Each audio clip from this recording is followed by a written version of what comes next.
Hello guys, David Vose here. Oh buddy, it's gonna be a beautiful day. I ain't even really gone out since the sun came up. I actually got up like at 4 or 5 this morning when it was still dark, and I looked up and the moon was like a real small crescent. And I had noticed it. There are times when you look at the moon and it's a crescent and you don't see anything on the dark part of it, and you wonder if it's just some sort of mirage, like you can see right through it. Well, last night it was very clear, and you could see like a little haze around the moon. You could see the full circle, but the only part that was lit up is this little crescent, and it literally looked like an eclipse. If you get up certain times at night, this time of the month when the moon is at a crescent and you can see it clearly in front of you on a clear night, you can literally see this big round ball, but it distinctly looks like something is moving in front of the moon, that the moon's still lit up like normal. You can still see it kind of glowing, but it's like a eclipse, and the only thing that I could think of that's eclipsing it is the Earth itself. I do believe the Earth is eclipsing the moon, and this is why when the moon is seen in the east for a few days, the moon is shining on one side where the sun is going to come up in the morning. In the east, the moon is shining on the eastern side. But when the moon is, for some few days, seen in the west, like in the evening, the sun just goes down in the west, and so it's shining on the western side of the moon. Now, this must mean that the moon is kind of swaggering back and forth behind the moon, behind the Earth, and when it kind of sways to one side, the Earth eclipses the moon on one side, and when it sways to the other side at the end of the month, then it's eclipse on the other side. So that's what I'm seeing at the moment. Although I still do not have an explanation for why, when the moon and the sun are in the sky in the daytime, that the moon is still only shining on one side of the moon. There's no way that the Earth could be eclipsing it. So this means that whatever's eclipsing the moon, which I've determined is happening, it isn't the Earth. It is some kind of polarity that is sort of cutting off the moon's light from shining, because I think that the moon is shining of its own volition, and it's not reflecting the light of the sun. This is what I'm seeing. This is from my own observations. I haven't proven any of this, although there are things that I have proved. I mean, just what I said, that if the sun and the moon are both up in the sky, the moon should be a full moon if it's reflecting the light of the sun. So that can't be true. So something else is eclipsing the light of the moon, and it's not the Earth, but that's something that we'll talk about in another video. However, it might also be that it's like a hole, like we talked about, like a portal that is like opening and closing somehow, and it's not the eclipse of the Earth onto the moon. Who knows? But that's not what this video is about today. Today I want to share with you some information on this claim going around that you can access or claim your estate, your minor estate, from your birth certificate. So they were claiming that when you were born, your mother signed the birth certificate, and a few days later, the government bonded that and sold it on the stock market, and you've got like millions of dollars that they're using, but you don't have access to it because you didn't claim it. When you were 18, you were supposed to claim it. Friends, this is not true. And a lot of you are going to be disappointed, but I'm going to show you why it's not true and what this claim is all about and how it's just a fraudulent claim. And you should just stop looking into it. It's not real. But I am going to give you some other information that you can use to opt out of the system so that you don't have to pay taxes anymore. But it's a system that I'm going to tell you about that is the real truth that almost nobody's ever heard of. It's not this hoax that you're hearing, but it's the true way to opt out of the system so you don't have to pay taxes anymore. And yes, I haven't done it. I've been a slave all my life just like you. But I am about to do it, and I'll keep you guys posted. But I'm going to look into it and try to do this myself. But it will not give me millions of dollars from some kind of hidden trust. It's only going to make it so that I don't have to pay taxes on my property, and that I will own my property, and I don't have to have a driver's license if I don't want one, and I don't have to do anything else, and probably would never be prosecuted or anything else because I'm going to opt out of the system, and I'll show you how to do that. But first, let me tell you about this other hoax that people are spreading. To start with, I'm going to show you something I found online. Now, take a look at this. This thing's going around where people are claiming that when you were born, your mother signed your birth certificate, and the government a few days later took that bonded paper and traded it on the stock market, and you're worth millions of dollars, and that you're a minor until you're 18 years old. But when you're 18, if you don't claim it to get your minor estate claim, then the government uses it. They go into your account, they use it for everything. There's millions of dollars in there, but you never use it, and they're defrauding us, and we don't even know about it. So this is the thing that's going around, that you can that you're bonded, you're worth a lot of money, and if you know how to file the proper paperwork, you can get that money for your own use.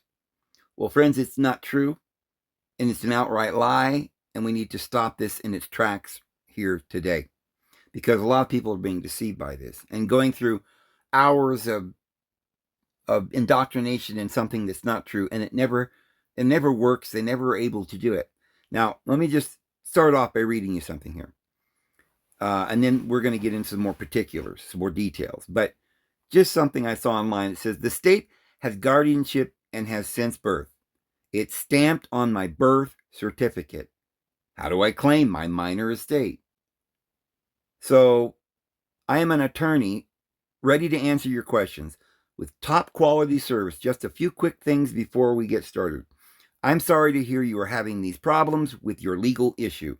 I know that can be frustrating. However, we can get this resolved quickly. I will respond as quickly as I can, but there may be an occasional delay. With that said, how old is the child now?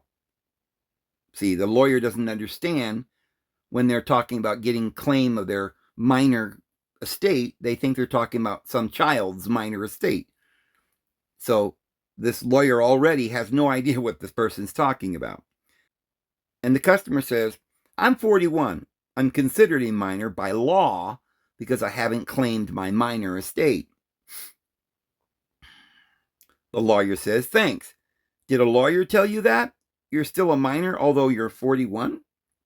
Customer, every hospital is a founding hospital. Our mother registered us with the state, giving us away, and pledged our securities. They sold the paper that has the soles of my feet and the prints of my palms that they take at birth. Customer, no U.S. code did. Lawyer, can you tell me what code you're citing? The only reason I ask is because this is unusual, and I want to find out and verify what you saw. Customer, indeed, just a second. Customer, give me a few more. Look at your license. Why all caps? Customer, 20 CFR 404 section 721 and 722. And the lawyer says, I'm very sorry. What you're reading is not true. And the lawyer says, a corporation is a legal fiction and is a separate entity. natural people are different entities than a corporation. Corporation has some similar rights as a person, but you can't claim to be a corporation. It just doesn't comport with the law, as it turns out. Customer, laughing out loud. It's stamped on my certificate of live birth. Are you not using Black's Law Dictionary? Customer, LOL. Lawyer, Black's Law Dictionary isn't a statute.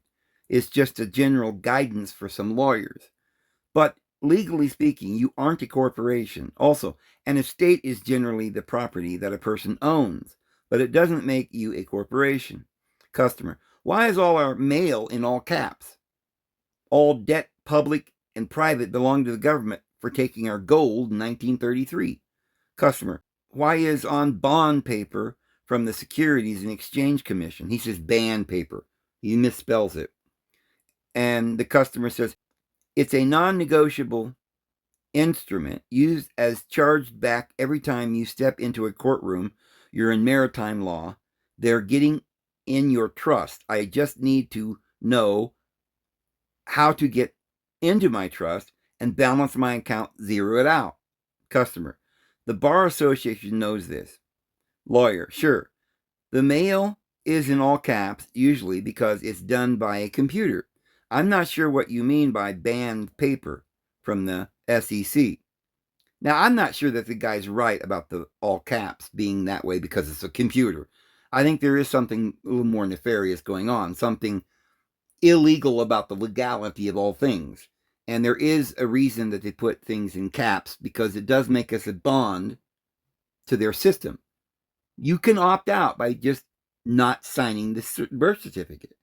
You can opt out of the system and not be a slave by owning your own land and living off your land and have no part of the government. So that part he's not correct on. But maritime law is purely under the federal court jurisdiction, and it concerns the law of the seas. If you have a trust, then that's going to be something private, and you should probably try to talk to people who had guardianship over you to get more details on that, because you can't just go to court and get into a trust. They'll have to dismiss that complaint. Customer, anytime we are in a court, it's to get into the trust, and if necessary, hold one's body for surety unless the tax is assessed. Actually, birth certificate is on bond paper.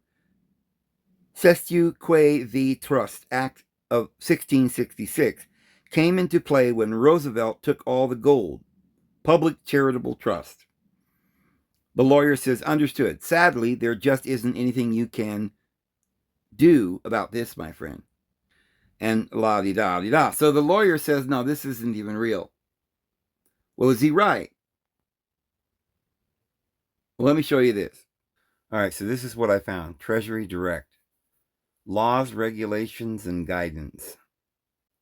Several internet blogs and videos make false claims that a United States birth certificate is a negotiable instrument, a document that promises payment.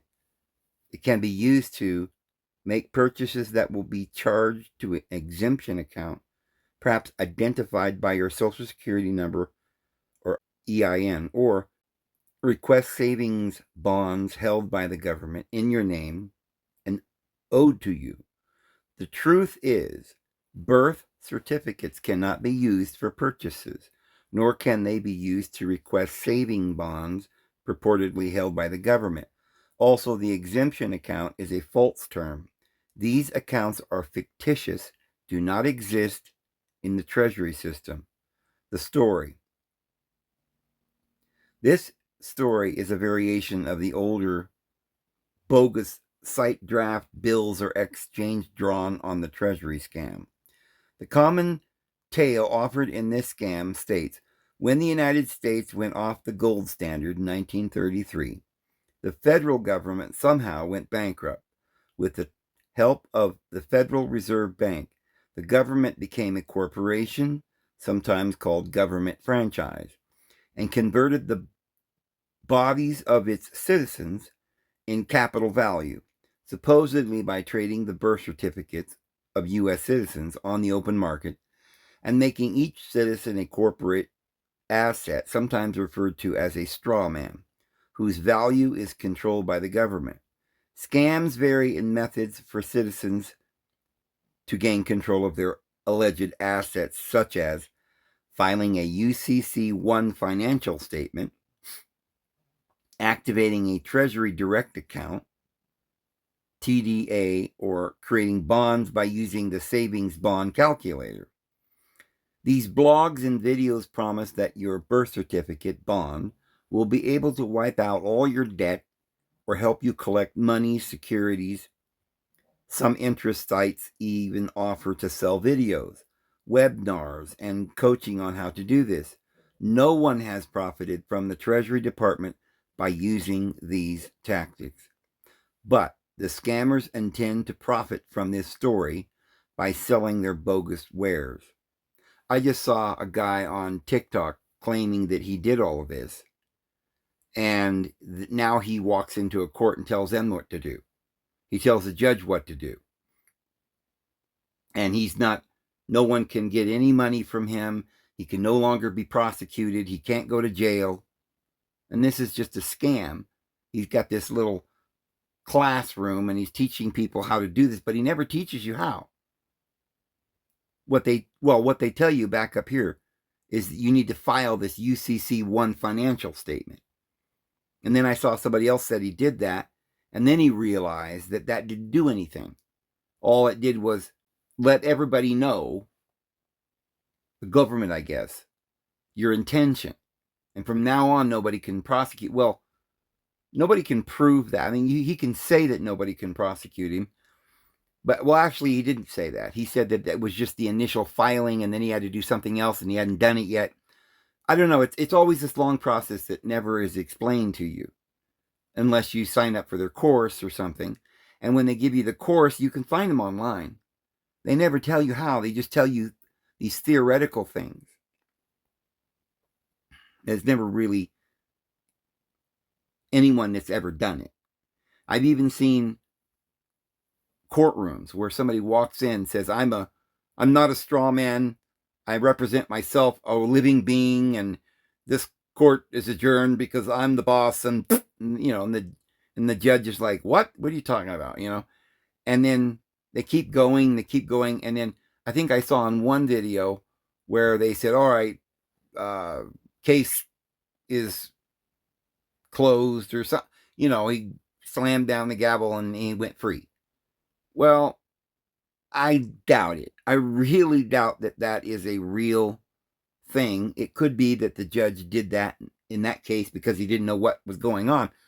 But, friends, this is not a real thing. There is no monetary value to a birth certificate or a social security number, and Treasury Direct accounts must be funded by the owner through a payroll deductions or from purchasing directly from the owner's personal bank account to have any value.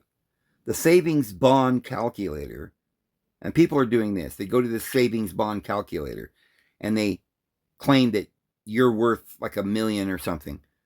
But here's what they're saying. It's merely a tool to calculate the value of a bond based on an issue date and denomination entered. This information could be the issue date and denomination from a real bond, or it could just be a random choice of a date and denomination. The calculator only checks that the issue date and the denomination entered are a valid combination. It will not verify whether a bond actually exists. The calculator will not verify the validity of a serial number or confirm the bond ownership. Please be advised that trying to defraud the government by claiming rights to bogus securities is a violation of federal law, and the Justice Department can and has prosecuted these crimes. Federal criminal convictions have occurred in several cases. The scam artists who post these blogs and videos are trying to defraud you into buying their fake product. Do not fall victim to their schemes.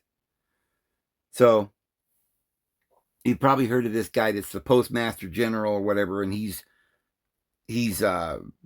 sued the governments of all the around the world, and he's actually in charge. And our government's not even real and Biden's not the president, but he is, or something. It's a fraud. That guy is a bald face fraud. Now, the one thing that's interesting about him is he has held these mock hearings and has convicted, political leaders, but it's all in his mind or in his little staged event. It's not legal what he's doing. There's nothing to it. He's not actually the Postmaster General. Everything he says is a lie, and I see all over the internet people talking about this as though it's true. It is not true. You say, well, what about the fact that your birth certificate is a bond? Well, yes, it is a bond. Everything written on bond paper means that you're now owned, you're a ward of the state. That is true. But there's nothing you can do about it because you signed it and you got a birth certificate, you got a social security number, and you're using it to get the benefits that it provides, which is social security when you get older, welfare payments, certain, you're able to pay your taxes, and then from that you may get retirement. That's how it works. You become part of the system when you sign it. Now, if you want to opt out of the system, all you have to do is leave. You leave the government, you don't have to sign over your birth certificate, you don't have to erase your birth certificate or give back your driver's license. If you don't want to drive on the roads, fine. You don't have to. You can go out in the woods and live. And in fact, there is a way that you can get a homestead exemption on your property so that you don't have to pay taxes and they can never take your property from you.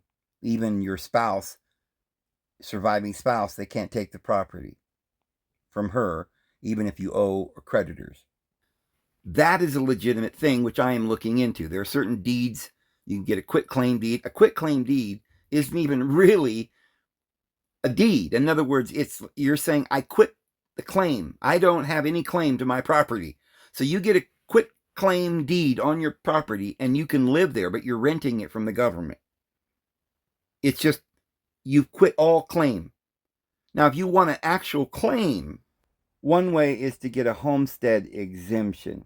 They used to have homestead claims or something that you could homestead your property and you didn't have to pay taxes or something. But they've discontinued that. But you can still get a homestead exemption on your property if it's your main residence. But this, and it's in most states, I think all the states, I'm not sure, but it exempts you from paying taxes. In many cases, you can get this on your property. You can not if it's a large, thousands of acres, but your homestead. And it also prevents creditors from coming and trying to take your property because of things that you owe and stuff. And even your surviving spouse, they can't take the property. So, and then there's probably other ways like getting some kind of a religious exemption. Declare your property as a religious institution, and then you're exempt from all taxes. And I'm looking into doing that myself with my property. And once you have that special kind of deed, then the government cannot take the property from you when you die. They cannot, there's lots of things, but I'm looking into that. There are things you can do like incorporate or whatever, and then you don't have to pay taxes on your properties. But aside from things like that, a driver's license is required to drive on the roads. If you don't want to be under the control of the government, you simply do not drive on their roads. If you live on your own land and that land is owned by you with a proper deed, then the government can't come and tell you what to do on your property. That's the only thing that I can tell you that you can actually do is get out of the world, my friends. Literally get out of the world, get out of the system. You don't need a Social Security. However, if you do that, you will not get the benefits of the government's Social Security benefits. You will not get Social Security when you're 62. That's up to you if you don't want to claim that. If you've been working all your life and you put money into the system, you get Social Security when you're 62. If you don't want to get that money, then you can opt out simply by saying, I don't want it. And you don't have to work anymore. And you don't have to pay taxes anymore if you don't work. And you don't have to pay sales tax if you don't buy things. That's the only way to opt out of the system. It's like saying, look, I want to still use your roads. I want to get the benefits. I want all this, but I don't want to pay you the contract fee. I just want all the benefits. You can't do that, friends. This is a fraud. You can opt out of the system. You can simply not apply for a driver's license. You could take your birth certificate and burn it. You can do those kinds of things, but you will no longer be able to drive on the highway. And if you get stopped and you don't have identification, they might take you to jail because they don't know who you are. I know it's probably illegal under the Constitution, but they do it anyway.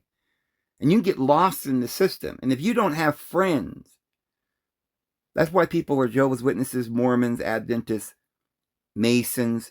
Once you're in a legally recognized system, organization like Jehovah's Witnesses or Mormons or Masons, then when you go to court, you're never prosecuted. I know.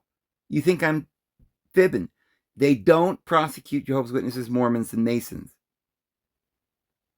Not that, not illegally. They don't railroad people like that. Yeah, I mean, if you're a Mason and you owe $1 billion, you still got to pay Mr. Rothschild. But if you're a Mason and somebody's trying to take your children illegally or defraud you illegally, you go to court and you go, I'm a Mason there. Well, whatever, you're fine. Get out of here. We're not going to prosecute you. You won't go to jail as long as they know that you have friends. But if you are a homeless person, think about how many people that are homeless that probably have children that get pregnant. Where do those babies go? Well, sometimes they're called unwanted children or they become orphans. Now, an orphan can be taken by the government and then they can do whatever they want with them. Nobody's going to search for these children and find out what happened to them because nobody even knows that they were born. They were born under a bridge. So the government takes them, and this thing called social services, which is run by satanic covens all across the United States and probably around the world, they take these children and they sell them. It's all legal. I mean, they made a legality out of it. They said, okay, we got this kid. It becomes ours, a ward of the state. We can sell it to this orphanage. Well, what's an orphanage? Some guy with a big house that does whatever he wants with the kids. They purchase them. And there are other ways, a little more clandestine. If the child is not noticed or documented by anyone, it doesn't have a birth certificate because maybe the mother popped that child out under the bridge, or maybe there are agencies that say, hey, lady, why don't you come on down here and we'll deliver the baby for free and give it a good home. They might even give the lady some money, maybe some canned foods or something to, a free night stay in a hospital bed, right? Or a couple of nights or whatever. Give her some motel vouchers because she's gone through some operation to have the baby delivered. And she agrees, she signs a paper that she relinquishes all rights to the child. It wouldn't really matter anyway. She's homeless. She'll probably die. She's going to be flipping around in the streets on drugs. Think about how many millions of people in the world that are not even accounted for. They've literally dropped out of the system. They haven't worked in years. They haven't paid any taxes. They're begging for food on the street. And so there's these government agencies that come around and literally give them, what is it, methadone or what, because they're on heroin, or nowadays it's, I don't know, cocaine or something, or meth.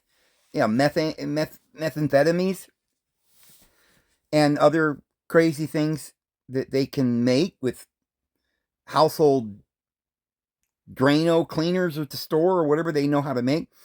And there are drug dealers that go and pick up the pretty girls that get homeless and then prostitute them out. But the babies that are born, they can just get you to sign a piece of paper saying you don't have any more rights to that child. You'll never see the kid. You don't know where the kid went. It's just a figment of your imagination the kid even ever existed. It doesn't go into the actual government system as a birth or a human, and it goes underground. They may be able to sell them to people like in China or some place, some rich island, something like the Epstein Island or Biden's Island out there next to Epstein's Island. You know, you see Biden sniffing all the little kids. Well, he doesn't know any different. This is the way they are. They live in a world that you and I don't live in. They live on islands and they're sipping martinis and they've got all these little orphans that don't have birth certificates. The government doesn't know if they even exist. And some of them, and I tell you probably thousands of them that have no documentation. They get them also from places like Venezuela and Haiti and, you know, Africa and different places, Cambodia, where, you know, some place where they're maybe North Korea, where there's no rules there except what Kim Jong-un says. And they take these children underground into the underground civilization that the elites like top Mormons and top Masons and certain individuals that keep secrets know about these underground cities. And if you're driving truck to take commodities down underground to these cities, you're a Mason as well. You work for the Masonic Union, and you can never tell what you've seen, or you'll be.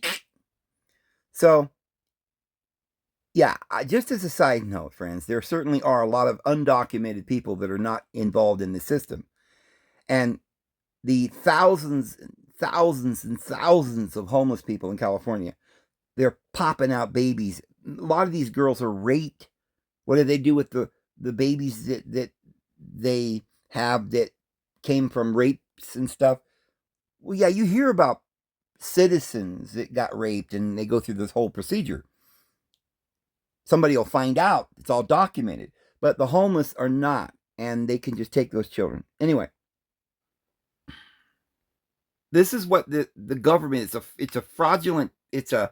Our government.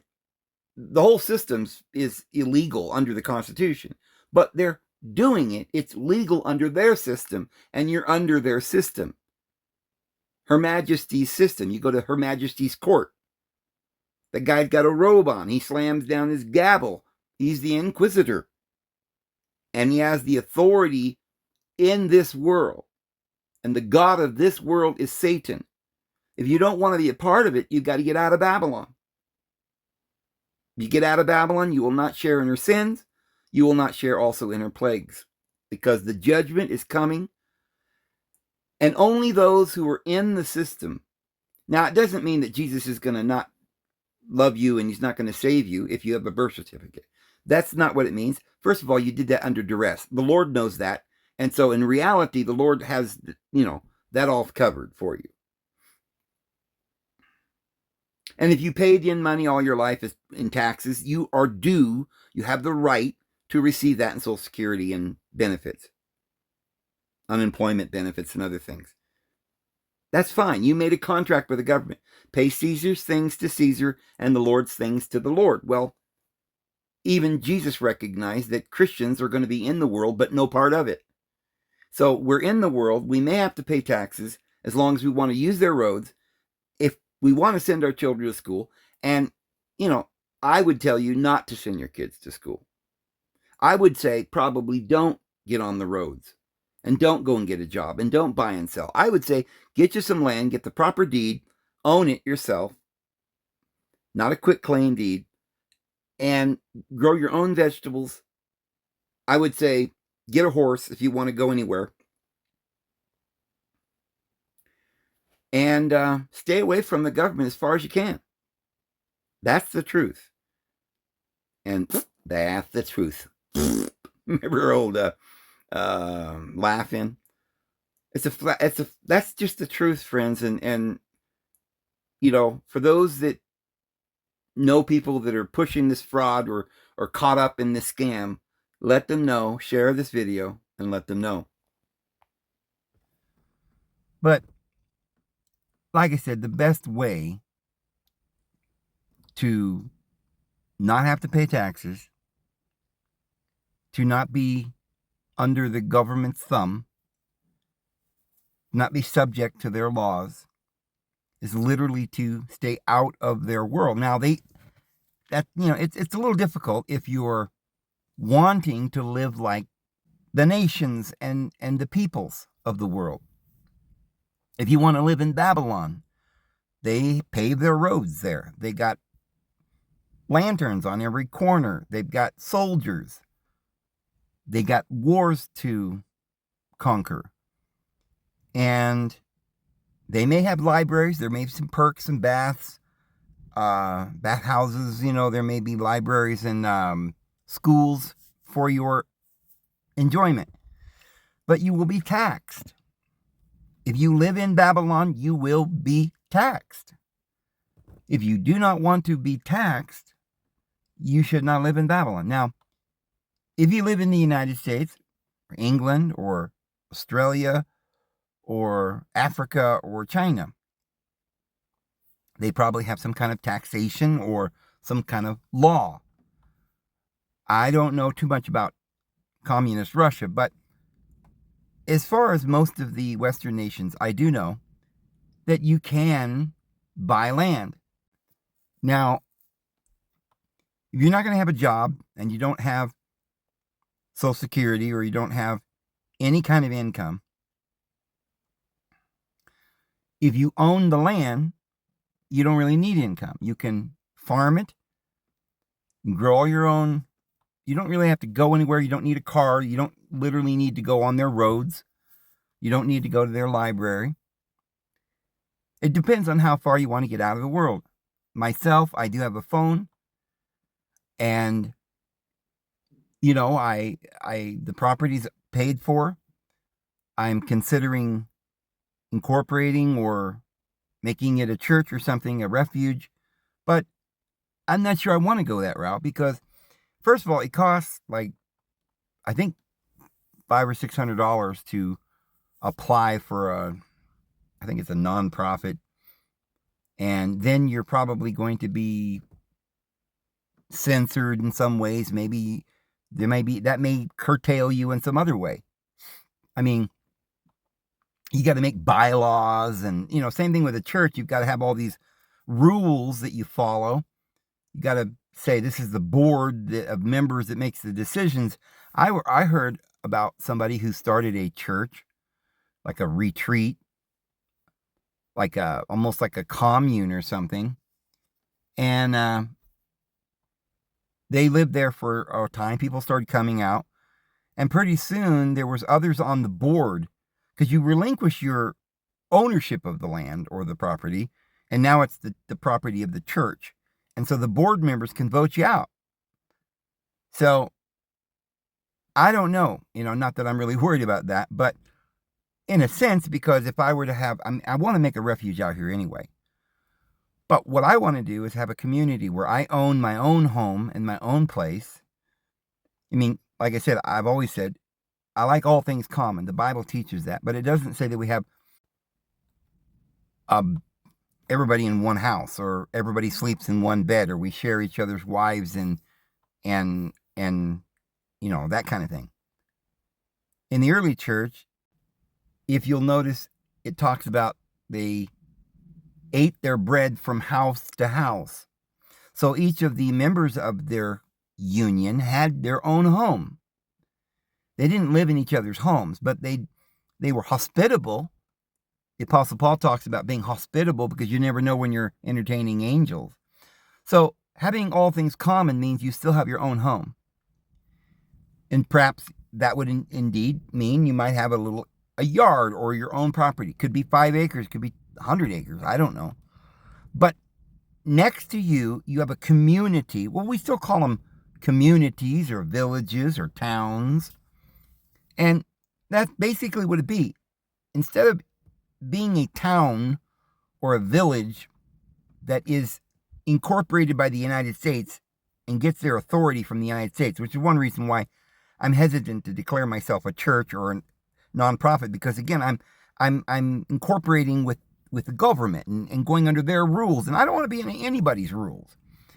I do, though, believe that each and every one of us should own our own property. Although, remember, we don't own anything.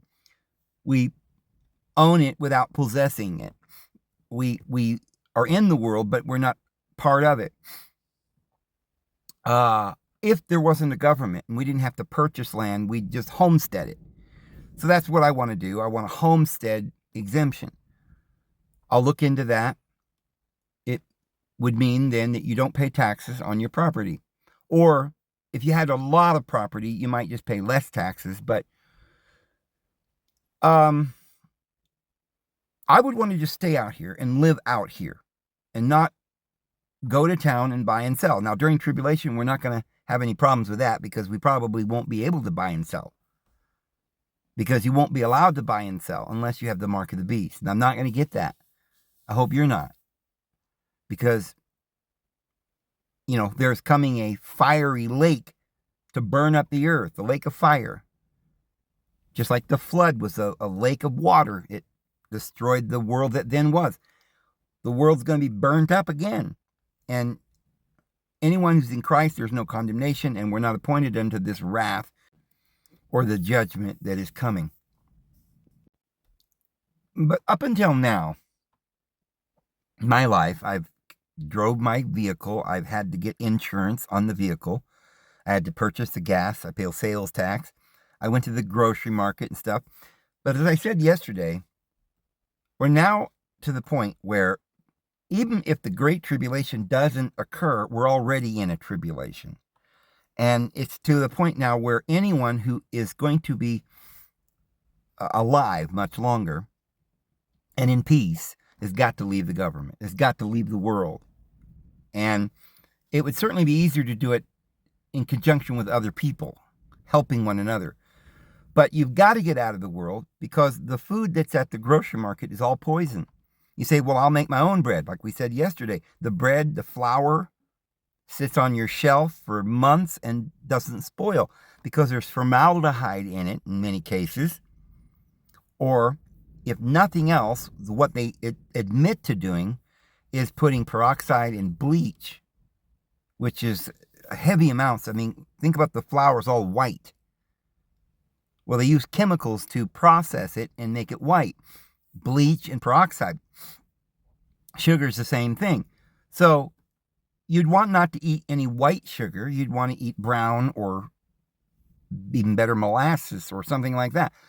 But then you say, well, I'll go buy honey, but they've adulterated the honey with high fructose corn syrup in most of the honeys. You might possibly find one brand that's not doing it, but it's going to be a lot more money. And I doubt whether a company could exist if all the other companies are putting corn syrup in their honey, and then they're making a better profit because it's cheaper. So it would be very unprofitable for other companies to come along and say, oh, we're going to be fair. Because everybody claims it's honey. So they don't get any benefit from claiming that it's real honey when all of them are claiming that. Now, just think about something here. This will blow your mind. If you're a little older and you can remember when you were a kid, when we would go and buy honey, and we would turn it upside down and squeeze it onto our biscuit out of a little plastic bear. And we'd squeeze and squeeze, and it was so thick, it would hardly come out of that little hole. And it would slowly wind around, and it would even hold its form for a second. It was thick. Now when you go and you buy honey, it just runs right out of there. It's almost like you can pick up one of those little see-through bears, and kind of shake it, and you can see the honey slashing back and forth like it's almost like water. I mean, it's a little thicker than water, of course, but it just runs right out on your pancake. And so, I don't know, you could imagine, well, maybe they're putting water in it, right? Maybe sometimes they are, or something like that. But from what I understand, what they're doing is they're putting high fructose corn syrup in it. And it's probably more than half fructose corn syrup. I'm not kidding you. And think about it, all the people that own the honey and the food at the store, they're all Bavarian brothers. And they all have a certain code of ethics that they enforce amongst themselves, which is, we must make money and kill the goyim, right? And poison them and rape them. So that's their motto. So we've known that for a long, long time, but it hasn't been so blatant. Perhaps it has always been this way. I mean, in the 60s, we were eating margarine, which is plastic. And, back in the 1800s, the average person would go to the store, the market. They would buy white flour, white sugar, all kinds of tobacco, which killed people. The first filters that they made were made out of asbestos. And when people started dying of lung cancer, it was this big, huge, pandemic of people dying of lung cancer at that time. And to this day, they never told us it was because of these cigarettes that had asbestos. It got little fibers went into their lungs. And they claimed it was some disease, but it was never a disease. They've been lying about this for a long, long time. But in the old days, people lived on farms and ranches, and they weren't bugged so much. They might not even had to pay taxes if they were homesteading. So there was that. And they could eat their own, garden food, and they didn't have any Monsanto. So it might have been a little healthier. But there were certainly health problems in those days. People died falling into a ditch, and they were in pain, so they took them to a doctor, and the doctors were superstitious. They were like witch doctors. They didn't really know anything. They were just giving them little potions. A cough syrup was cocaine, or it was heroin or something, which might have been certainly better real herbs than modern pharmaceutical drugs that are made based on these things, but they're extracts, and it's more or less pharmaceutical chemicals that is killing even worse. But I'm saying there's always been a problem with this world and living in the world. I imagine if you lived in Rome, you have to worry about the soldiers, and they may have had a law that you're not allowed to loiter near the temple or whatever, and you could get thrown into the dungeon. And if they wanted to, I suppose, in those days, I mean, there was an ACLU back in those days? I doubt it. Maybe they could just take you and trade, sell you to some other nation as a slave.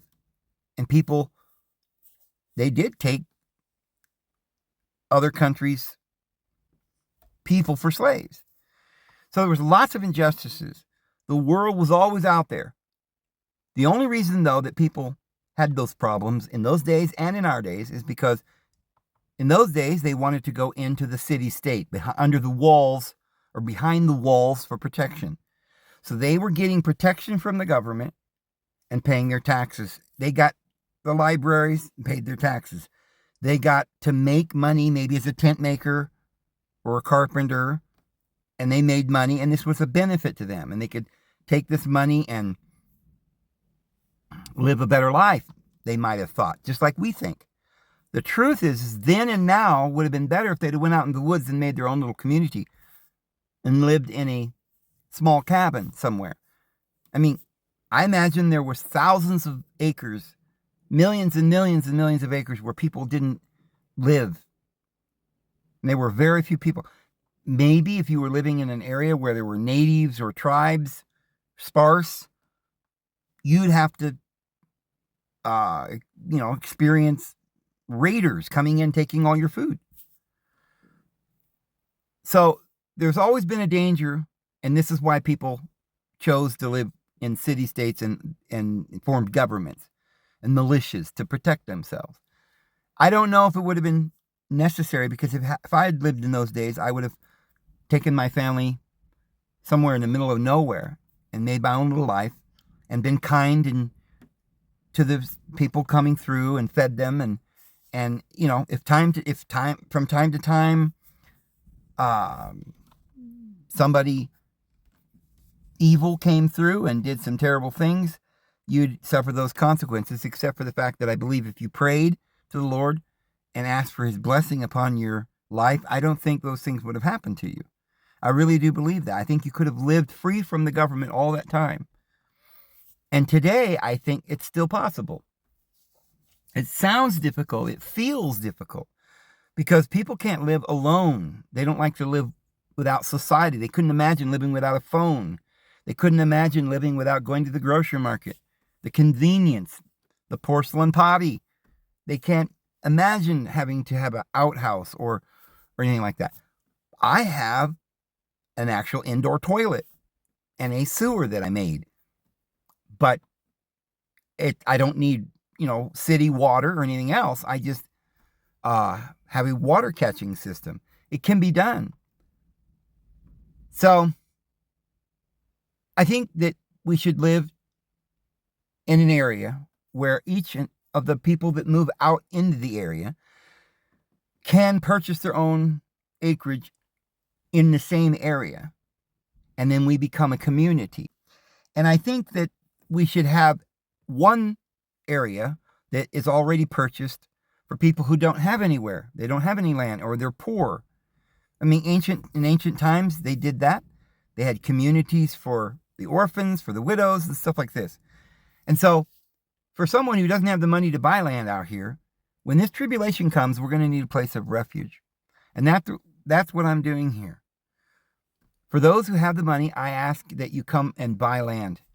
Now, there's not much time left. You probably won't have much time to do that. And if you're experiencing World War III suddenly here soon, you might be just having to throw everything in the car and go. In that case, just come out, right? The banks might not be open. You might not be able to buy and sell. We're going to make it together, one way or the other. And the Lord's already given me 14 acres for the purpose of people who don't have anywhere to go, although there isn't any water on that property. But that's, you're going to have to make water catching situations. We'll have to deal with it. Now, if a lot of people come, that might not be enough land, but hopefully others will buy. I know one or two different people that are looking to buy out here. And I hope, and I just put this out there, that if any of you would see the importance of what I'm saying and realize this is something that the Lord has called us to do. And, here's something else. Mankind is so ignorant. These elite are rolling on the floor, laughing their heads off at us because we're going around complaining. It's not fair. They're ruling over us. They own everything. They bought it. They bought everything they got. They purchased it. Oh yeah, off of our backs, we were their slaves, but you did it willingly. See, you don't want to go out there and live by yourself. You're lonely. You don't like working in the garden and working for yourself. My uncle used to say he'd much rather work for himself than somebody else. But most people can't do that. You work for yourself, you're going to have like 1/10 of the time of work than you did before. You're going to work like a slave. You slave for somebody else and they barely even pay you. Room and board maybe is what it used to be. But you see, this is what look at the guy on your screen. This is what they did. The people were running around. The beasts were killing everybody. People were scared. They were wusses. So somebody came along and made a city. What's that, Dave? Well, they said, we'll protect you. Come stay here. And for our protection, you give me a little of your crops. But you can have that area over there to grow your crops. And I'll come through every year and I'll take 10%. And then we'll benefit you. We'll make a library. We'll do these things. They did this, and you decided to follow them. And this got popular, and people began to think that cities, states, and government was some divinely inspired. No, the Lord divinely inspired us to be in communities and run our own lives and have dominion. But we chose to follow the devil, friends. Yeah, look on your screen. You see, they could do whatever they want. This is their world. They built it. They purchased it. And they offered you the job, and you took it. Now, back in the day, under the law, you say, well, the law is a terrible thing. It's like slavery and all this other stuff. Well, the law is deception. It's not slavery. It's deception. Nobody has to be a slave. You see, if you had a debt, you had to pay off your debt. Well, why did you have a debt? That's your fault. You should not have been purchasing and buying and selling with the beast government. You should have went out by yourself and got away from these people. But nobody ever did. They're fools. And some people, according to this Old Testament, were slaves by virtue of their nationality. Well, all that means is that this one family built their own lives. They bought the land. They offered you a deal. You work for them. And there were tribes and peoples in some countries that didn't have cities, that were, malnutrition. They didn't have anything to eat. They didn't know how to take care of themselves because they hadn't learned how to, they got deceived by this superstition of the voodoo religions, which is what gave them the slaves. Because if you get deceived into believing that there's a God, a big bearded man in yonder heavens is watching over you, and you're not allowed to lie and steal and cheat, and you're like, okay, I better be good, and I got to follow their religion and their laws, then you're deceived. That's what causes it. Slavery was just, you can come to our civilization, we'll feed you better. You'll be a slave, but you'll have your own wife most of the time. It's like today, people who work, that means serve. It's the same word. Jobs, job, slavery, slavery, slavery. That's what you're doing. Friends, let's start our own community that, like Jesus told us, we'll do it together. We don't need these guys. We don't need their government. We don't need their protection. Thank you very much. This is our Heavenly Father's plan, and our Divine Mother has sanctioned us. She hovered over the waters in creation, and she nurtures us, and she cries out in her wisdom, Sophia does, my children, love one another. Be courageous and strong. I provide the herbs of the field and everything for you. I provide a bounty for you. I'm your mother. Come to my hearth, earth, and gather around the fire and rejoice. And yet everyone was insolent and ungrateful.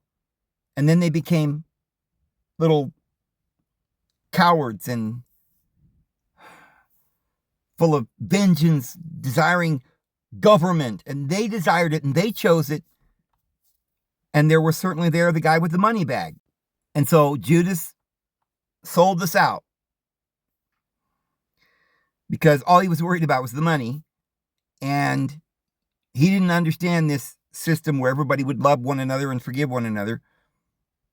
But that, it was his fate. He went to his own place. But I recommend that somebody, all of you if you can, but I know that all of you can't, if any of you can afford to start looking right now, immediately, in Zillow or somewhere, and buying any of the land that's real near Candy Kitchen, it would be good. I mean, Fence Lake area, maybe even, or El Moro. But we need to be all out here in the same area, preferably really close, like in Candy Kitchen. And there's quite a few places for sale. And if you can purchase that land and come out here, then, we can help each other, assist each other. We'll be there for each other. We can have bonfires on some end of the week or certain days that we get together, or we might maybe have, if once people come out here, we maybe will have some meals that we can cook up for everybody, every day. Maybe we can have one meal where we get together and make it for everybody. Now, that would mean that we'd be around each other all the time, every day. And I think in some ways we probably will. And that's why I think it'd be better if people would buy land right here in Candy Kitchen. I still believe in privacy. I still believe that we need that kind of thing. Community is wonderful, but everybody needs their own little area and their own ability to be private. I don't believe that we should always have to attend if we don't feel good, or if we just want to be alone. We don't have to go to the area where everybody's at the bonfire singing, but we should have that available. Bring books, bring things that the community might need. Don't just throw anything away, because the community will need all the things that we may have. We can bring it and share it, but we'll have our own private homes. And we're not going to be under any laws. We're not going to make any bylaws. We're not under law, as you know. We're under grace. We're under love. And that's how we would do it. So if you do that and you come out here, then you might still have a car. But eventually, real soon now, the banks are going to go down, and you won't be able to buy or sell or buy gas or use your bank account without the mark.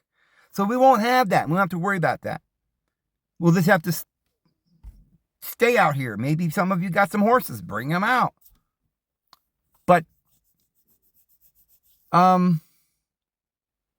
we won't drive on their roads. We won't need their libraries. We won't need their food. There's a lot of food that can be harvested. The acorns, the pine nuts, the cactuses. They have cactus fruit, the gooseberries, and the juniper berries. And yes, they're all edible and can be used. There's even herbs that grow all over the property that are, what would you say, almost like hallucinogenic, mental, mind enhancing herbs that grow here, that are just, they grow natural. There are other herbs and plants that can be used as medicine. We have everything we need, but we need the courage, and we need the expertise of those who know to share their expertise. And some of you may be health experts or herbal experts, or some of you may have knowledge of construction. Some of you may have knowledge of working car engines. If you get out here soon enough and you could store some gas in some metal 55-gallon drums, we might be able to use that gas during the tribulation to power four-wheelers, chainsaws, and things like that. We don't have to stop using all of this stuff, but we're not going to be able to buy it. Anyway, I'm going to just leave it here. This is my idea of how we can opt out of the system. And I think it's the scriptural idea, and I think it's what the Lord wants us to do. And I know that the Lord has called me unto this and to do this. And I hope that He's calling you. I'm going to go ahead and go. Have you a wonderful day. May the Lord bless you. He will. And we'll see you back here tomorrow. Have a good one.